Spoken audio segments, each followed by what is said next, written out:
Movie की starting एक ऐसे शहर से होती है जहाँ पर अमीर और गरीब लोग एक साथ तो रहते हैं, लेकिन अमीर लोग गरीब लोगों का बिल्कुल साथ नहीं देते। उनके काफी हाई स्टैंडर्ड्स हैं और वो गरीबों को कुछ भी नहीं समझते। ये मूवी इसी शहर में रहने वाले एक आदमी ऑर्थर पर बेस्ड है। वो अपनी मदर के साथ रहा करता था। उसे कॉमेडी बहुत पसंद थी और उसका दिल चाहता था कि वो एक दिन बहुत बड़ा कॉमेडियन बने। उसका आइडियल एक आदमी था जो कि बहुत बड़े कॉमेडी शो को होस्ट करता था। वो कहता था कि मैं भी एक दिन उनके शो में उनके साथ खड़ा होऊंगा। वो इसके लिए बहुत मेहनत किया करता था। फिर एक दिन हम ऑर्थर को देखते हैं जो कि किसी कंपनी की एडवर्टाइजमेंट के लिए एक साइन बोर्ड लेकर एक रोड पर खड़ा होता है कि कुछ शरारती बच्चे वहाँ पर आते हैं और उसे बहुत तंग करके उसका साइन बोर्ड छीनकर भाग जाते हैं। ऑर्थर यहाँ पर जोकर बना होता है। वो उन बच्चों के पीछे भागता है ताकि अपना साइन बोर्ड ले सके, लेकिन वो बच्चे उसे बहुत भगाते हैं और वही साइन बोर्ड उसके मुंह पर मारते हैं, जिससे वो साइन बोर्ड टूट जाता है और उसके बाद फिर वो ऑर्थर को भी बहुत बुरी तरह मारते हैं। ऑर्थर काफी हर्ट होता है और सीधा अपने बॉस के पास जाता है। वो उसे सब कुछ बताता है कि बच्चों ने उसके साथ क्या क्या किया, लेकिन उसका बॉस उल्टा उसे डांट देता है और कहता है कि तुम्हारा दिमाग तो ठीक है, बच्चे ऐसी हरकत कैसे कर सकते हैं। बॉस उससे कहता है कि मैं तुम्हें तुम्हारी सैलरी भी नहीं दूंगा। ऑर्थर में कॉन्फिडेंस की बहुत कमी होती है, इसलिए वो यहाँ पर खुद के बारे में कुछ बोल ही नहीं पाता। वो वहाँ से काफी उदास होकर बाहर आ जाता है और सोचता है कि क्या मैं इतना बुरा हूँ कि कोई भी मेरी बात का यकीन ही नहीं करता। वो अपने घर आता है और डांस करने लगता है। यहाँ पे हम देखते हैं कि उसकी बॉडी काफी वीक होती है। अगले दिन ऑर्थर अपने कोलीग से मिलता है और उसे उन बच्चों के बारे में बताता है। उसका कोलीग उसे कहता है कि ये तो बहुत गलत हुआ, तुम्हें अपनी हिफाजत करनी चाहिए थी यार। और इसी के साथ वो उसे गन देता है और कहता है कि इसे अपने पास रख लो, ये मुश्किल वक्त में तुम्हारे काम आएगी। ऑर्थर ये लेने से इनकार करता है, लेकिन वो आदमी जबरदस्ती उसे गन दे देता है और फिर ऑर्थर अपने घर के लिए निकल पड़ता है। वो बस में होता है तो उसके सामने एक बच्चा भी बैठा होता है। वो उसे हंसाने की कोशिश करने लगता है और वो बच्चा जोर जोर से हंसने लगता है, जिस पर उस बच्चे की मदर को गुस्सा आ जाता है और वो ऑर्थर से कहती है कि हटो, परेशान मत करो हमें। लेकिन इस बात पर ऑर्थर हंसने लगता है।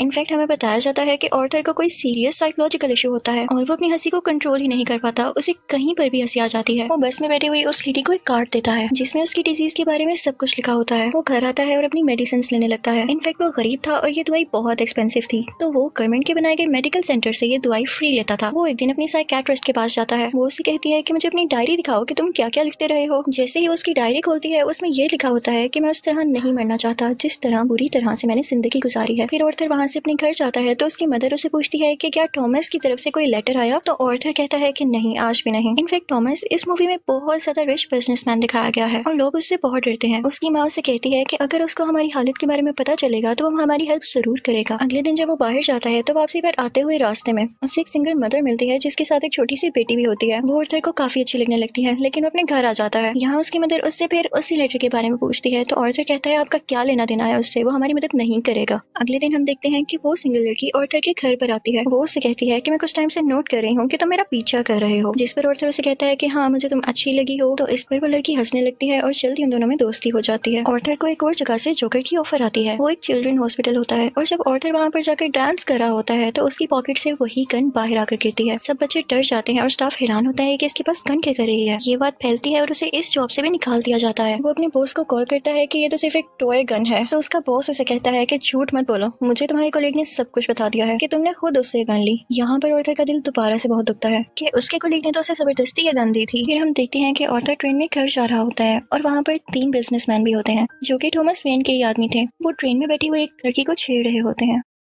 ऑर्थर को यहाँ पर अपने मेंटल डिसऑर्डर की वजह से हंसी आने लगती है और वो तीनों आदमी समझते हैं कि हम पर हंस रहा है। वो उसे बहुत मारते हैं, इतना मारते हैं कि उसके मुंह से खून आने लगता है। ऑर्थर उन्हें अपना मसला बताने की कोशिश कर रहा था, लेकिन वो तीनों उसकी एक नहीं सुनते। ऑर्थर को उन तीनों पर गुस्सा आ जाता है और अपनी गन निकाल कर उन तीनों को शूट कर देता है। वो वहाँ से ये सोचकर भाग जाता है कि मैंने 3 लोगों का कत्ल किया है। वो खुद को एक बाथरूम में लॉक कर लेता है। पहले तो वो डर रहा था, लेकिन यहाँ पर अचानक से वो डांस करने लगता है। ऐसे लग रहा था जैसे अब उसे कोई रिग्रेट नहीं और वो काफी सुकून में भी था। ऑर्थर घर आता है तो टीवी पर न्यूज चल रही होती है जिसमें थॉमस बोल रहा होता है। वो कहता है कि जिन 3 लोगों का कत्ल हुआ वो मेरे आदमी थे और उन्हें किसी जोकर ने मारा। लेकिन यहाँ पर गरीब लोग उन तीनों की डेथ का अफसोस करने की बजाय जोकर्स का साथ दे रहे होते हैं, क्योंकि वो सब जोकर्स के रूप में ही अमीर लोगों के खिलाफ स्ट्राइक कर रहे होते हैं। वहाँ से ऑर्थर अपनी साइकियाट्रिस्ट के पास जाता है तो वो उसे बताती है कि हम आज आखिरी बार मिल रहे हैं क्योंकि गवर्नमेंट ने हमें फंड्स देना बंद कर दिया है और अब के बाद मैं आपका फ्री इलाज नहीं कर सकती। ऑर्थर दोबारा से काफी टूट जाता है और उदास होकर वहाँ से बाहर आ जाता है। फिर हम ऑर्थर को देखते हैं जो कि कॉमेडी शो में लोगों को हंसाने की कोशिश कर रहा होता है, लेकिन वो ऐसा कर नहीं पाता और परेशानी में उसे जोर जोर से हंसी आने लगती है।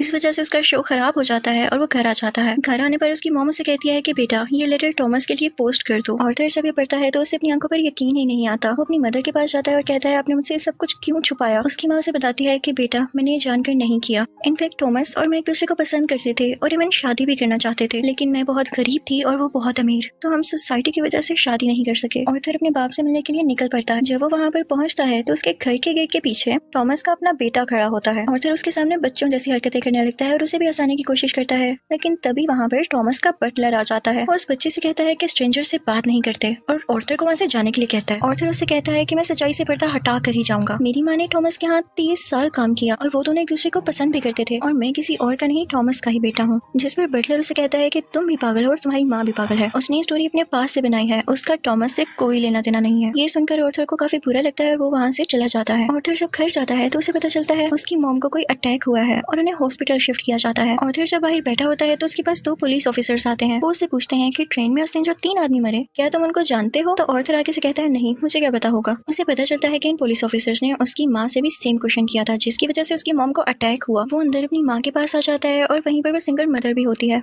कि तभी टीवी पर एक न्यूज चलती है और उस पर ऑर्थर का वही फेवरेट टीवी होस्ट होता है, वही कॉमेडियन जिसे ऑर्थर बहुत पसंद किया करता था। वो काफी शौक से उसका शो देखने लगता है, लेकिन देखते ही देखते उसे अपना चेहरा टीवी स्क्रीन पर दिखाया जाता है। बेसिकली ऑर्थर का फेवरेट कॉमेडियन उसका मजाक उड़ा रहा होता है। जब ऑर्थर को एक कॉमेडी शो में हंसी आ गई थी, ये देखकर ऑर्थर काफी टूट जाता है कि मेरा आइडियल मेरा मजाक उड़ा रहा है, इससे तो मुझे इंस्पिरेशन मिली थी। उसे सब चीज पर यकीन ही नहीं आ रहा होता। थॉमस घर आता है तो न्यूज चल रही होती है कि शहर के हालात काफी खराब हो गए हैं। गरीब लोग जोकर्स का मास्क पहने सड़कों पर निकल आए हैं और अमीर लोगों के खिलाफ स्ट्राइक कर रहे हैं। इन लोगों में बहुत दुश्मनी बढ़ गई है और ये सारे के सारे थॉमस के खिलाफ हैं। ऑर्थर ये देखकर काफी खुश होता है कि वो सब के सब लोग जोकर बने हुए थे, यानी क्लाउन्स बने हुए थे। उसे लगता है कि पहली बार उसकी जॉब की या उसकी किसी ने तारीफ की हो।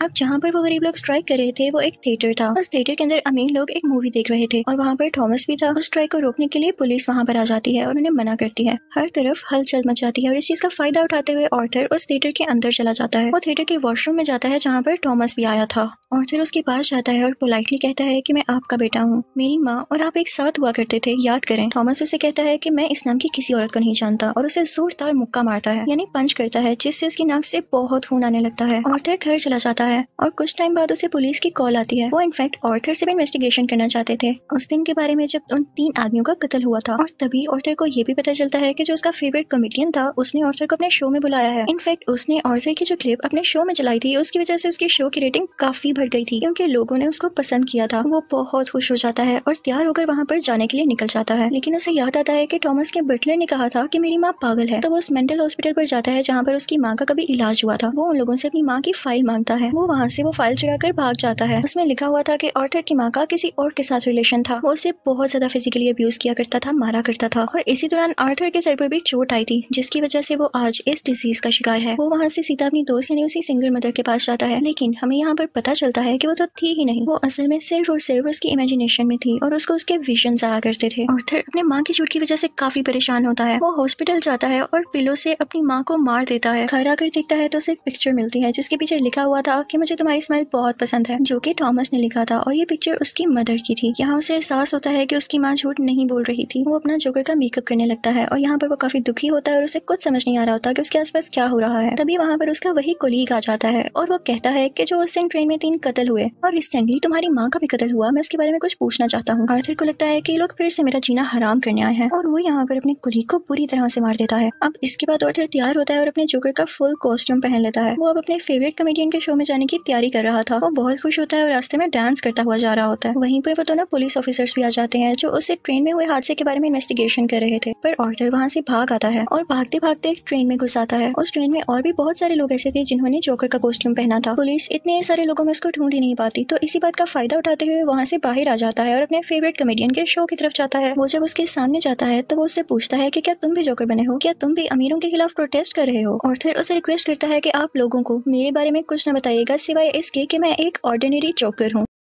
और फिर उनका लाइव शो स्टार्ट हो जाता है। ऑडियंस उन्हें देखकर काफी खुश होती है और इस चीज को काफी एडमायर कर रही होती है। वहाँ पर आर्थर का फेवरेट कॉमेडियन उसे क्वेश्चन करता है कि तुम यहाँ पर जोकर बन के क्यों आए हो। तो जोकर उससे कहता है कि मैं हमेशा खुश रहना चाहता था और मैं लोगों में भी खुशियां बांटना चाहता था। लोगों ने मुझे इस गेटअप में पसंद किया तो मैंने सोचा क्यों ना मैं ऐसे ही आ जाऊँ। वो यहाँ पर एक बहुत ज्यादा सरप्राइजिंग बात भी करता है। वो इस लाइव शो में सबके सामने बता देता है कि उस दिन ट्रेन में जो 3 लोग मारे गए उनको मैंने ही मारा है। वो कहता है कि ये सब मैंने आपको इसलिए बताया कि अब तक कितने गरीब मरे, कितने ही ज्यादा अमीर लोगों ने गरीब लोगों को बेदर्द बेदर्दी से कत्ल किया। लेकिन आज तक किसी ने नोटिस किया, किसी ने भी अमीर लोगों के खिलाफ आवाज उठाई या उन गरीब लोगों को याद किया तो मुझे बताएं। और जब मैंने किसी अमीर आदमी को मार दिया तो लोग इतना शोर किस लिए मचा रहे हैं? क्या सब इंसान बराबर नहीं होते या अमीर लोगों में कोई और खास बात होती है? वो कहता है कि सोसाइटी बहुत खराब हो चुकी है, वो सिर्फ अपना फायदा सोचती है। और अगर आज तुमने मुझे इस शो में बुलाया है तो ये तुम्हारी रहमदिली हरगिज़ नहीं है। तुम्हारे शो की रेटिंग मेरी वजह से बढ़ रही थी इसलिए तुमने ऐसा किया। लेकिन ऑर्थर का जो फेवरेट कमेडियन होता है वो कहता है ऐसी बात हरगिज़ नहीं है। ऑर्थर को गुस्सा आ जाता है कि तुम अभी भी झूठ बोल रहे हो। और इसी के साथ अपनी गन बाहर निकालता है और उसे सबके सामने शूट कर देता है। लोग काफी घबरा जाते हैं और वहाँ से बाहर निकलने लगते हैं। लेकिन ऑर्थर को हम यहाँ पर काफी कॉन्फिडेंट देखते हैं, वो किसी से नहीं डरा होता। पुलिस इस बात पर जोकर यानी ऑर्थर को अरेस्ट कर लेती है और अपनी गाड़ी में बिठाकर उसे वहाँ से दूर ले जाने लगती है। लेकिन ऑर्थर रास्ते में देखता है कि उसके बहुत सारे सपोर्टर्स हैं जो उसे सपोर्ट कर रहे हैं। उनमें से कुछ लोग एक एम्बुलेंस में बैठते हैं और उसकी ज्यादा सारी स्पीड करके उस पुलिस कार के साथ टक्कर कर देते हैं, जिसकी वजह से वो पुलिस कार उल्ट जाती है और अब जोकर बाहर आ गया था। वो उन सब लोगों में शामिल हो जाता है और उसी कार के ऊपर आकर खड़ा हो जाता है। सब लोग उसे यहाँ पर देख पा रहे थे और उसे चीयर कर रहे थे। उसके मुंह और नाक से काफी खून आ रहा था, लेकिन वो उसी खून से अपनी स्माइल बना लेता है और हाथ फैलाकर जोर जोर से हंसने लगता है। ये इनफैक्ट एक ऐसी स्माइल थी जिसके पीछे गम, तकलीफ और दुख छुपा हुआ था। वो अब उन सब लोगों का हीरो बन चुका था और वो यहाँ पे काफी खुश था कि लोग फाइनली अब उसे तारीफ कर रहे थे, उसे अप्रिशिएट कर रहे थे। दूसरी तरफ हम थॉमस को देखते हैं जो कि अपनी प्रेजेंट वाइफ और अपने बेटे के साथ ये शहर छोड़कर जा रहा होता है। लेकिन तभी साइड पे खड़ा एक जोकर उन लोगों को शूट कर देता है, लेकिन वो उनके बेटे को कुछ नहीं कहता। फिर सीन चेंज होता है और हमें आर्थर यानी जोकर एक साइकियाट्रिस्ट के पास दिखाया जाता है। वो वहाँ पर भी हंस रहा होता है तो वो साइकियाट्रिस्ट उससे कहती है कि तुम बिला वजह क्यों हंसते रहते हो? तो आर्थर उससे कहता है कि आप इस फीलिंग को कभी नहीं समझ पाएंगी। और ये कहकर वो वहाँ से बाहर आ जाता है। उसके जूतों के नीचे खून लगा हुआ था, जिससे ये जाहिर होता है कि एक अच्छा इंसान कैसे किसी कातिल में बदल गया। और इस मूवी से हमें ये लेसन भी मिलता है कि जब किसी के साथ बुरा किया जाए तो वो बुरा ना भी हो तो एक ना एक दिन बुरा बन ही जाता है। उसे इतनी अजियत दी गई, इतना टॉर्चर किया गया कि उसके अंदर से वो फीलिंग्स ही खत्म हो गई और अब वो अपनी लाइफ से बिल्कुल सेटिस्फाई था। और इसी के साथ ये मूवी भी एंड हो जाती है। आई होप आपको ये मूवी अच्छी लगी होगी। Thank you for watching.